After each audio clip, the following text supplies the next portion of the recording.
Hey, hey, hey. Allez hop. On s'installe.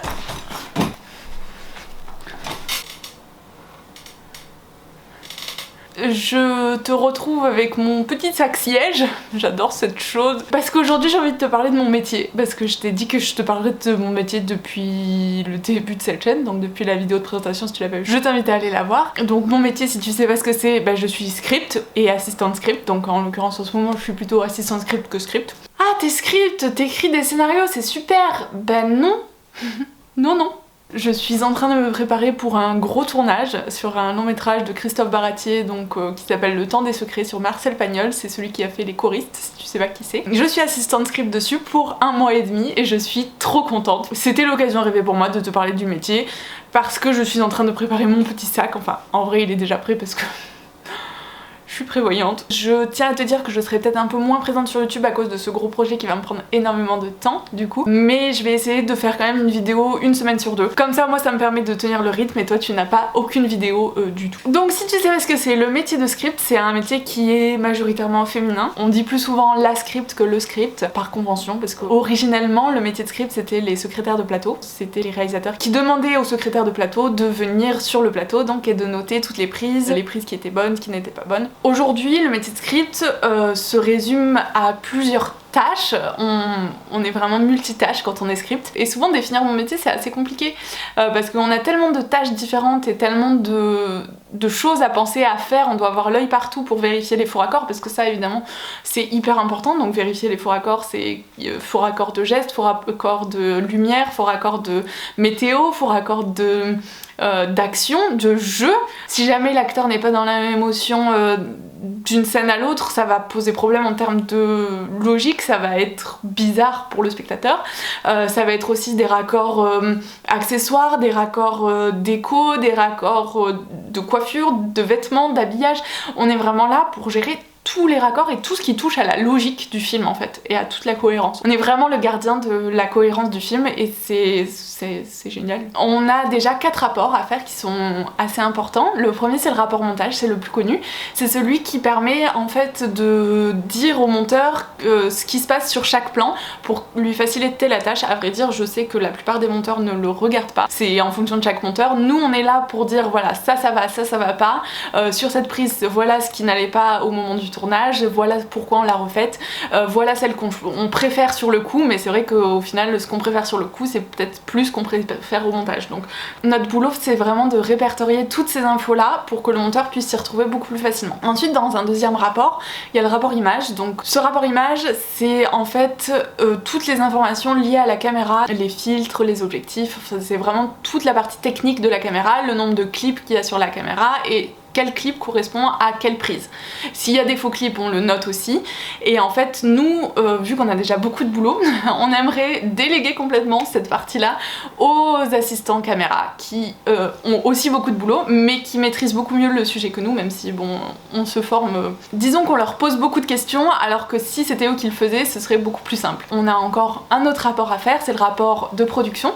Donc le rapport de production permet en fait de reprendre la feuille de service. Donc la feuille de service, c'est la convocation de toute l'équipe qui permet de dire à quelle heure on a commencé de tourner, à quelle heure on a fini de tourner, s'il y a des imprévus, s'il y a des figurants, s'il y a des animaux, s'il y a des enfants, dire à quelle heure on a fait la coupure repas, enfin c'est vraiment un récapitulatif de la journée qui s'est passée. Et enfin en dernier on a un rapport horaire que souvent on appelle mouchard, c'est dire à telle heure on a mis en place le plan, à telle heure on a commencé à répéter, à telle heure on a commencé à tourner, à telle heure on a fini de tourner, et s'il y a des accidents on note l'heure à laquelle a eu l'accident et ce qui a été fait. Comme ça la prod sait d'où viennent les problèmes et peuvent gérer mieux la situation, mais c'est pas si nécessaire que ça. Avec le rapport de production on estime que ça suffit amplement. Donc après pour les rapports, chacun a sa propre méthodologie. Il y a des scripts qui utilisent quasiment que du papier, donc des gros cahiers comme ça que tu tiens à bout de bras, donc ça c'est le rapport script avec les rapports montage. T'as des feuilles roses au départ et que tu donnes au monteur et toi t'en gardes une copie au cas où. Et là donc le rapport image, c'est ce que je t'expliquais, ça s'apparente un peu différemment. Tu as les 2 carnets comme ça avec toi et tu remplis les 2. Donc c'est assez contraignant, c'est lourd, tu as des problèmes de dos globalement à cause de ça. C'est pour ça que moi je suis passée à ce petit outil, ma tablette. La plupart des scripts travaillent sur iPad, moi j'aime bien celle-ci, elle est très sale d'ailleurs. Moi j'aime bien celle-ci parce qu'elle peut se connecter, donc j'assemble les deux, ça me fait un ordinateur. C'est quand même assez pratique, en sachant qu'elle me dure la journée complète, donc c'est vraiment l'idéal, alors que là où les iPads ont une durée de vie en journée très faible. Donc il y a plusieurs méthodologies, les scripts de la vieille école vont plutôt utiliser le papier. Moi j'ai toujours des rapports papier avec moi au cas où ma tablette tombe en panne ou qu'il y ait le moindre souci, parce que je préfère toujours avoir sur moi du papier, c'est une valeur sûre. Après c'est vrai que c'est quand même beaucoup plus léger une tablette que des gros rapports comme ça en papier. Globalement sur ma tablette je travaille avec Excel et PDF et Word, mais il y a pas mal d'applications qui ont vu le jour ces derniers temps pour nous faciliter la tâche. Donc il y a Scripty, il y a comment elle s'appelle, Cinecli. On est aussi en charge de chronométrer les prises et d'estimer un minutage global du film. Le plus gros de notre travail se fait en préparation du tournage, donc nous on est là pour vérifier dans le scénario s'il n'y a pas d'incohérence. Comme on ne tourne pas dans l'ordre, on doit s'assurer que tout soit cohérent pendant qu'on tourne, donc on rédige ce qui s'appelle une continuité. Une continuité ça se présente comme ça. En général donc tu as la date de quand ça se passe dans le film, tu as le numéro de séquence, un résumé de la séquence, le décor, les personnages, si ça se passe en intérieur ou en extérieur, la nuit, le soir, le jour, des commentaires s'il y a des effets spéciaux par exemple, et s'il y a des objets en particulier tu le notes. Après chaque continuité dépend de chaque script, donc on fait une continuité en fonction de nos besoins, de ce qui nous paraît essentiel ou pas. Moi je sais que je développe plus chaque accessoire, chaque maquillage, chaque coiffure, chaque habillage, j'essaye de faire le maximum de choses. Il y a aussi des scripts qui mettent en place des continuités par rôle, donc par personnage, pour dire à tel moment il avait tel objet, tel moment il avait tel le costume, etc. pour mieux s'y retrouver. Et ensuite tu peux aussi rajouter le minutage prévisionnel que tu as prévu et le minutage correspondant au moment où on tourne. C'est une feuille de route en fait, c'est un guide pour nous, on s'y réfère constamment. Techniquement on est censé l'apprendre par cœur, on doit le connaître par cœur sur le bout des doigts, comme le scénario on doit le connaître par cœur pour pouvoir, s'il y a la moindre question sur la cohérence ou sur l'histoire ou sur quoi que ce soit, nous on doit pouvoir y répondre le plus rapidement possible. Aujourd'hui le métier de script c'est bien plus que de noter des rapports, de faire des raccords, etc.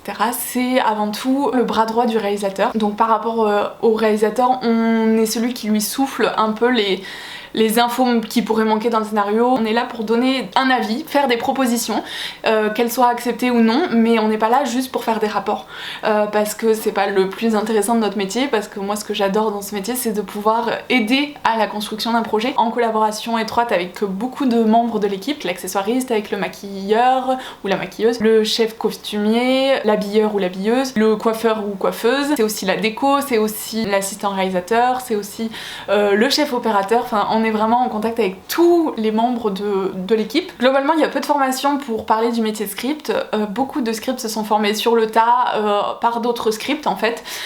Il existe néanmoins des formations plus ou moins payantes. Il y a la formation de script montage à l'INSAS en Belgique. Il y a une formation à la FEMIS aussi, donc c'est une école de cinéma qui est à Paris. La formation de script, il n'y a que 5 élèves qui peuvent y entrer et c'est tous les 2 ans la formation. Autant te dire qu'il y a peu de chances d'y rentrer. Si on continue dans les formations, il y a le CLCF aussi qui propose des formations d'assistant réalisateur et de script couplées, donc c'est la même formation, donc il n'y a pas vraiment de spécialisation script, c'est vraiment couplé, sachant que le CLCF est en plus de ça une école payante. Donc en école gratuite, il y en a très peu qui proposent cette formation.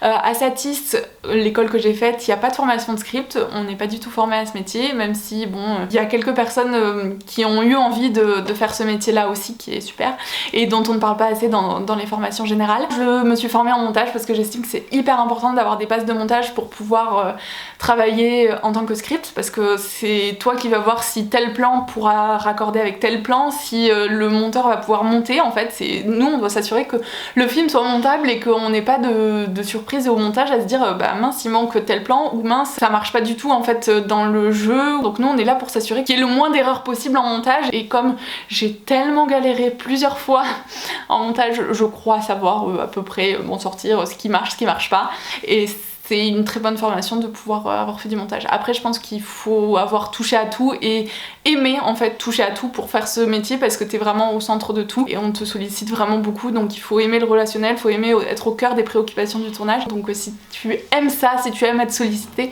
je pense que ce métier peut être fait pour toi. En tout cas si c'est la première fois que tu découvres, j'espère que ça t'a donné envie de faire ce métier parce que c'est... moi j'adore.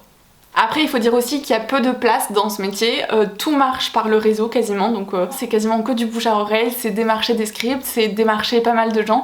Si tu es trop timide pour ça, c'est vrai que c'est très compliqué parce que le statut intermittent est très particulier, il faut que tu puisses faire 507 heures pour valider ton statut et être intermittent, et ça c'est encore tout autre débat. Si ça t'intéresse, je te ferai une vidéo sur l'intermittence. Je n'ai pas encore mon statut et j'espère pouvoir l'avoir très bientôt. Dans tous les cas, le métier de script c'est un métier passionnant. Je vais te montrer un peu mes accessoires de boulot dont je ne peux me passer. Si tu es jeune script qui débute comme moi, je peux te montrer mes petits tips que j'ai eu en cours de tournage, que je me suis développée moi-même à force de faire des choses. Donc je te montre tout de suite mon attirail de script. Donc récemment j'ai fait l'acquisition de ce petit sac-siège qui est une révolution parce que globalement je suis en tant qu'assistante ou stagiaire, j'ai été quasiment tout le temps debout et je peux te dire que mon dos en souffrait beaucoup parce que les tournages c'est assez physique et assez intense. Donc c'est un sac à dos qui se plie et qui devient siège quand tu le déplies. C'est juste une révolution. J'adore cette chose, elle me sert tout le temps en tournage, je ne peux plus m'en passer. Je l'ai trouvée au rayon pêche de Decathlon, donc c'est une pépite.